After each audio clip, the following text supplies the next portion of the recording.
ओम नमो भगवते वासुदेवाय. श्रीमद्भागवत महापुराणम प्रथमस्कंद अथ सप्तमोऽध्यायः. नैमिषारण्य या ठिकाणी शौनकादिक ऋषींना सूत कथा सांगतायत. सूत उवाच. परीक्षितोऽथ राजर्षे जन्मकर्म विलापनं संस्था च पाण्डुपुत्राणां वक्षे कृष्णकथोदयम्. सूत म्हणाले, आता मी राजा परीक्षित याचा जन्म, कर्म आणि मोक्ष आणि पांडवांच्या स्वर्गारोहणाची कथा सांगतो आहे. कारण या कथेपासूनच पुढे भगवान श्रीकृष्ण यांच्या अनेक कथांचा उगम होतो. यदा मृधे कौरवसृञ्जयानां वीरेष्वथो वीरगतिं गतेषु वृक्कोदराविद् गदाभिमर्श भग्नोरुण्डे धृतराष्ट्रपुत्रे भर्तुप्रिय द्रोणिरीति स्म पश्यन् कृष्णासुतानां स्वपतां शिरांसि उपाहरदं विप्रियमेव तस्य जुगुस्पितं कर्म विगर्हयन्ति. महाभारताचे युद्ध आता अंतिम टप्प्यावर आले आहे. या युद्धात कौरव व पांडव यांच्या दोन्ही पक्षातील अनेक वीर मारले गेले आहेत. युद्धाच्या शेवटच्या दिवशी भीमाने गदाप्रहार करून दुर्योधनाची मांडी फोडून टाकली आहे. कौरवांकडे आता अश्वस्थामा व्यतिरिक्त कोणताही मोठा युद्धात शिल्लक राहिलेला नाही.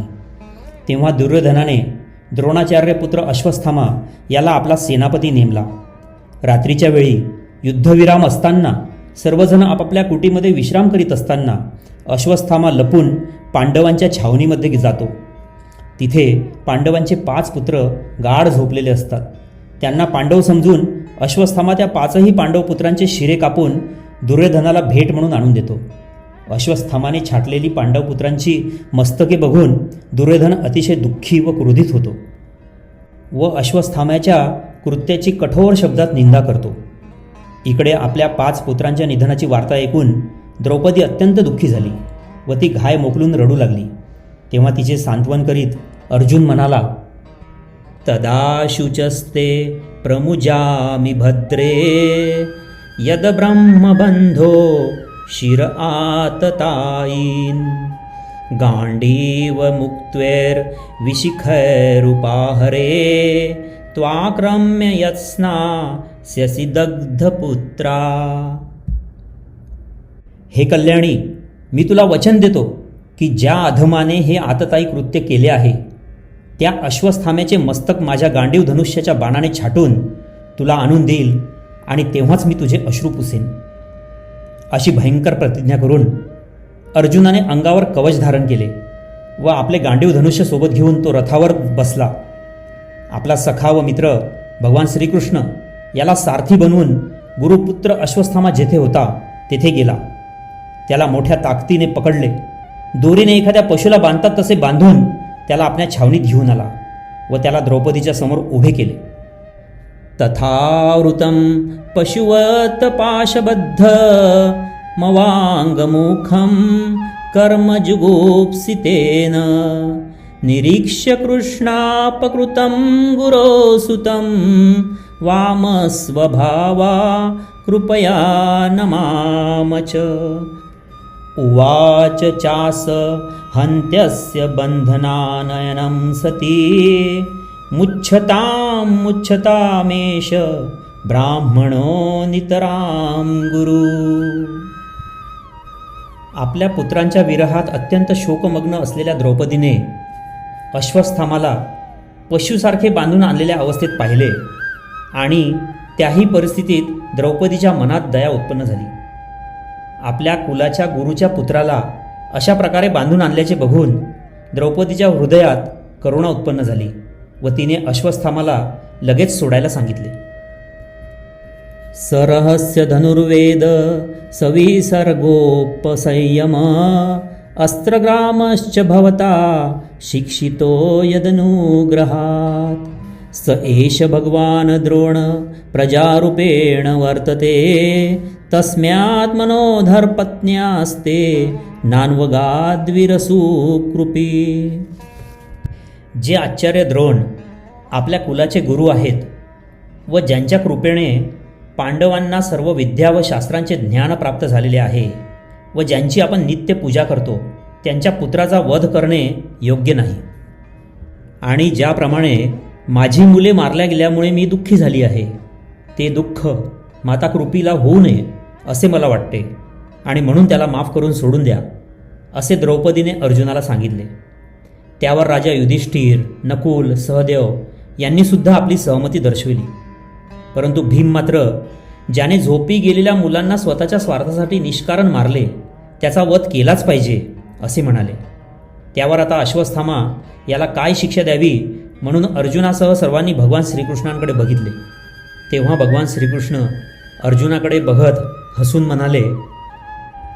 श्रीकृष्ण उवाच ब्रह्मबंधूर्न हंतव्य आततायी वधार्हण मय्येव भयमाप्नन्त परिपाह्यनुशासनम् कुरु प्रीतिश्रुतं सत्यं यत्तत् स्वान्त्वना प्रियां प्रियञ्च प्रभुसेनस्य पांचालयामह्यमेव च.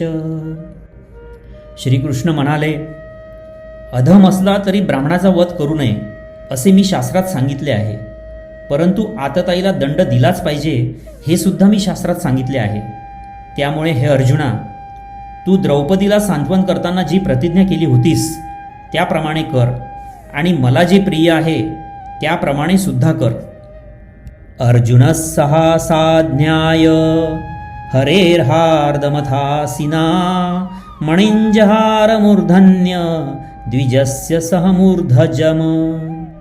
अर्जुनाने भगवंताच्या म्हणण्याचा मतितार्थ जाणला व ताबडतोब आपली तलवार काढून अश्वत्थामाच्या डोक्यावरील मणी केसासह तलवारीने उपटून काढला. झोपलेल्या अजान मुलांच्या हत्येमुळे अश्वत्थामा अगोदरच सत्वहीन झाला होता. त्यात त्याचा दिव्यमणी काढल्याने व डोक्यावर झालेल्या जखमेमुळे त्याचे ब्रह्मतेजही नाहीसे झाले. असा तेजहीन झालेला अश्वत्थामाचे दोरखंडांनी बांधलेले हातपाय सोडून अर्जुनाने त्याला शिबिराच्या बाहेर घालवले. अधम ब्राह्मणांसाठी मुंडन करणे, त्यांचे धन काढून घेणे किंवा त्याला निर्वासित करणे हा एक प्रकारे वधच होय. म्हणूनच अर्जुनाने त्याला अशा प्रकारे मानहानी करून सोडून दिले. अश्वत्थामा पांडवांच्या शिबिराच्या बाहेर गेला खरा, मात्र त्याही वेळी चिडलेल्या अवस्थेत त्यांनी परत एक नीच कृत्य केले. पांडवकुलाचा नाश व्हावा या उद्देशाने त्याने ब्रह्मास्त्राचा प्रयोग पांडवांवर केला. व्यसनं वीक्ष्य तत्तेषा मनन्य विषयात्मनां सुदर्शेन स्वात्रेण स्वानां रक्षाव्यधाद्विभू अंतस्त सर्वभूतानामात्मा योगेश्वरो हरि स्वमायया वृणोद्गर्भ वैराट्या कुरुतंतवे. परंतु सर्व शक्तिमान भगवान श्रीकृष्णाने आपल्या सुदर्शन चक्राच्या साह्याने अश्वत्थामाने सोडलेल्या ब्रह्मास्त्रापासून पांडवांचे रक्षण केले. अर्जुनाचा पुत्र अभिमन्यू, याची पत्नी उत्तरा हिच्या गर्भात त्यावेळी पांडवांचा एकमेव अंश वाढत होता. तो नष्ट व्हावा या उद्देशानेच अश्वत्थामा याने ब्रह्मास्त्र सोडले होते. हे असे अस्त्र होते की ज्याचा प्रतिकार कोणीही करू शकत नव्हते. मात्र स्वतः भगवान श्रीकृष्ण यांनी आपल्या मायेने उत्तरेचा गर्भ आच्छादित केला व पांडवाच्या वंशाचे रक्षण केले. पुढे यथावकाश उत्तरेने एका पुत्राला जन्म दिला, ज्याचे गर्भात असताना साक्षात भगवान श्रीकृष्णांनी रक्षण केले. अशा या पांडवांच्या कुलदीपकाचे नाव परीक्षित असे ठेवण्यात आले. बोला गोपाल कृष्ण भगवान की जय. अशा प्रकारे या युद्धात कौरवांचा पराभव व नाश झाला. त्यांनी कपटाने हिसकावून घेतलेले राज्य भगवान श्रीकृष्णांनी पांडवांना परत मिळवून दिले.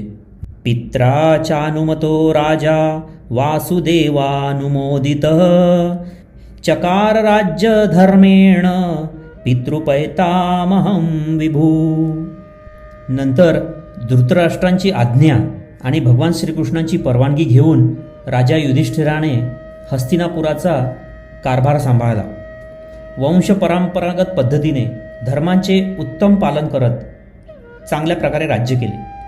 युद्धानंतर काही दिवस भगवान श्रीकृष्ण हस्तिनापुरात थांबून नंतर द्वारकेला परत गेले. कृष्णाय वासुदेवाय देवकी नंदनाय च नंदगोपकुमाराय गोविंदाय नमो नमः. अशा प्रकारे पांडवांना अनेक वेळा संकटातून वाचवणाऱ्या भगवान श्रीकृष्णा, वासुदेवा, देवकी नंदना, गोविंदा, तुला आमचा वारंवार नमस्कार असो. या ठिकाणी श्रीमद भागवत ग्रंथातील अध्याय 9 समाप्त झाला. हरिओम तत्सत. हरिओम तत्सत. श्रीकृष्णार्पणमस्तु.